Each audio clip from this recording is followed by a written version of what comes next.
Hi, here's an edit of some light painting we did last night down at Round 8 Park. This is a little playground just off the centre of the road. So we've got someone on this side with a yellow torch coming in. You can just see the yellows on the side there. Over here we've got the blue torch coming in, so you can see the blues, and then behind it all I think it was Tim with a red torch. So it's a 3-point lighting. We've got a bit of spill on there, but the main thing is I always try to overexpose, well not overexpose, but get a really bright sky on these things. Then you can bring the brightness down. So I'm going to bring that down by between 1 and 2 stops, so it looks a bit more like a night scene now. If we did it the other way around, where it's too dark and brightened it, you get noise. This way sort of prevents it to some extent. So let's put a bit of clarity on there, about 40. And now we can play with the brightness. So if you bring the whites up, you get this very punchy kind of look going on. You can maybe control the brightness of this bright cloud here with the highlights. Back to the whites, and then now if you want to make these spaces in the foreground a bit brighter, you can use the shadows. So pull that up to 100%, maybe take the blacks down a bit, and now I'm going to just bring the brightness up a little bit. So you can see with just a few little tweaks it's completely transformed to what it was. Okay, so I'm going to just have a quick crop. I think we don't really need this side too much, maybe about there. And quite like the sky. We're very lucky with the sky, lots of wind, lots of clouds blowing by. So I'm going to get rid of this bit here. Hopefully Lightroom will play ball.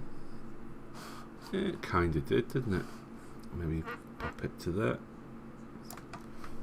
That looks a bit more believable, doesn't it? Okay, so if you wanted to do something with the sky, make it a bit more impressive, you just draw a grad down, something like that. And you can add a bit of clarity, and this new slider dehaze is quite good if you want to get it very punchy and the blacks to show. So let's drag this. So doing little bits, 21 clarity, 36 dehaze, but it makes the sky much more contrasting. You get this dark area and these bright areas. If you want to, you can make the highlights a bit brighter or darker. I think brighter looks good. So not only is it this foreground which we've painted, which looks pretty cool, we also get rid, get a nice sky going. You can do all the standard stuff. It wasn't the sharpest shot. I'm not sure why that was. It might have just wobbled a bit in the wind. I'm just adding quite a bit of sharpening and detail. I'm going to do some lens corrections as well. Flattens it. And finally, just to keep our eyes drawn to the middle, just add a tad of vignette. So -19 amount, midpoint 23, and feather it. So in about 8-9 sliders we can go from something which looked let's show you actually. Create virtual copy, reset it,